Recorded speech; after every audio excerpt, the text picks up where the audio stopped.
हम सभी को अपने जीवन में शक्ति और सहारे की आवश्यकता पड़ती है, क्योंकि कोई भी इंसान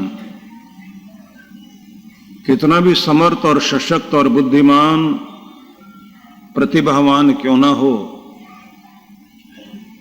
इंसान मनुष्य सामाजिक प्राणी है। वो समाज में ही जीता है। इंसान का काम सबके बिना नहीं चल सकता। उसके बिना सबका काम जरूर चल जाएगा। हमारे बिना दुनिया का काम चल सकता है, लेकिन दुनिया के बिना हमारा काम नहीं चलेगा। हमें सहारा चाहिए, सहयोग भी चाहिए। सहयोग लेना तभी संभव होता है जब सहयोग देना आता हो। किसी को अपना बनाने के लिए आवश्यक है कि दूसरों का बनना आना चाहिए। जब आप किसी के लिए होते हैं तो फिर दूसरे भी आपके लिए होते हैं। अपने अहंकार, अपने गरूर से जिंदगी को चलाना मुश्किल पड़ता है। झुकना, विनम्र बनना, यही आपके जीवन के लिए कीमती चीज है। इसलिए कहा जाता है कि हर व्यक्ति को प्रेम की शक्ति का दोहन करना चाहिए। आपके अंदर एक प्रेम की शक्ति है, जिसका उपयोग करना आपको आना चाहिए। अपने प्रेम को इतना बढ़ाओ कि आपके प्रेम के बंधन में मनुष्य तो क्या, जीव जंतु प्रकृति भी बंध जाए।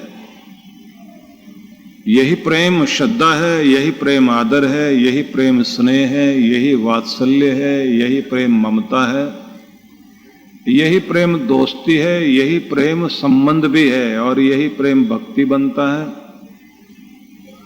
इसी प्रेम के धागे में दुनिया बंधती है, और इसी के माध्यम से आप ईश्वर को भी अपने से जोड़ पाते हैं और उससे जुड़ पाते हैं। हर एक व्यक्ति को अपने अंदर की घृणा, बैर, विरोध, आलोचना, निंदा, दूसरे की चुगली करके उसकी को घटाने की कोशिश, इस सब से बचना चाहिए, क्योंकि ये आपके प्रेम को तोड़ने वाली चीजें हैं। उससे भी ज्यादा जरूरी चीज है स्वार्थ, जो है वो प्रेम का दुश्मन है। और त्याग, सैक्रिफाइस, ये प्रेम को बढ़ाता है।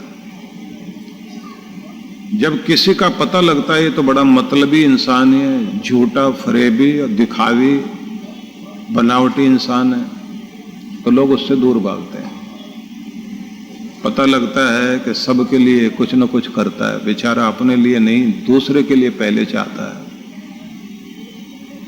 पता लगता है कि बहुत प्यार वाला इंसान है।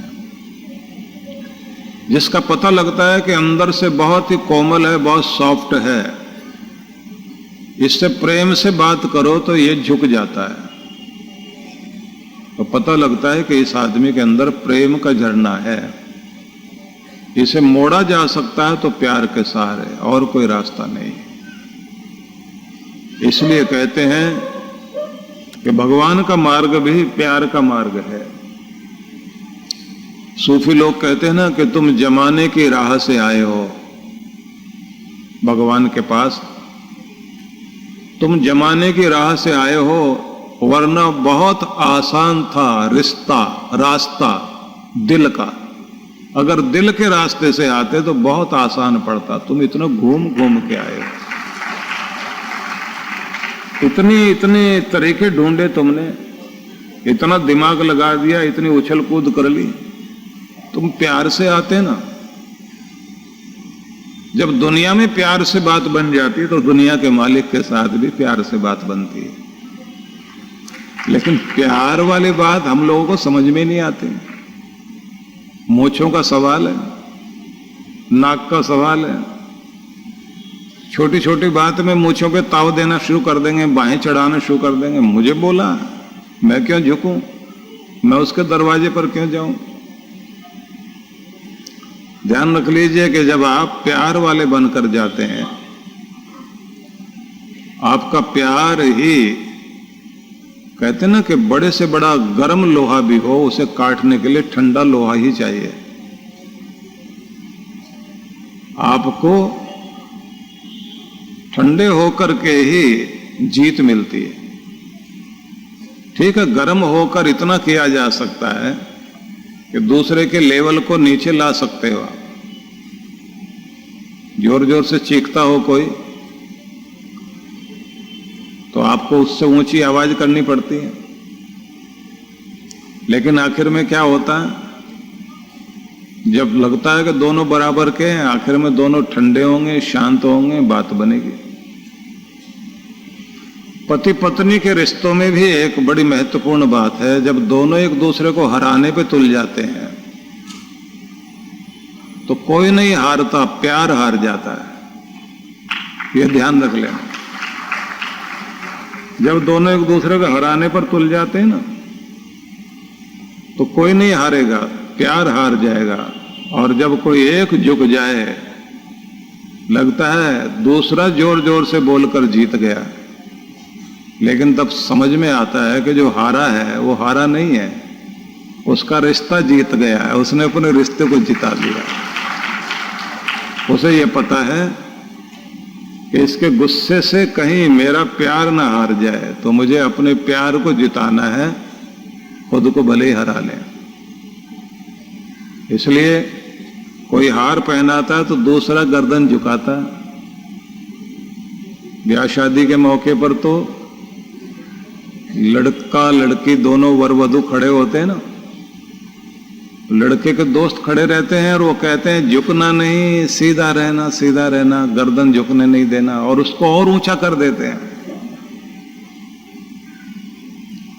क्योंकि मर्द का सवाल है, मर्द को झुकेगा। लेकिन जब आप अपने अहंकार को लेकर बैठेंगे तब बात नहीं बनती। जब दोनों एक दूसरे के, क्योंकि हार का मतलब जीत में तब बदलता है, जो हार पहनाए जाते हैं ना, जब दोनों एक दूसरे के सामने झुक जाते हैं। विवाह में एक विधि होती है, जब लड़की का और लड़के का दोनों का जीजा बुलाया जाता है। खास तौर से लड़के के जीजा को बोलते हैं कि तुम आओ, दोनों के सिर को मिलाओ, सर जोड़ी कराते हैं।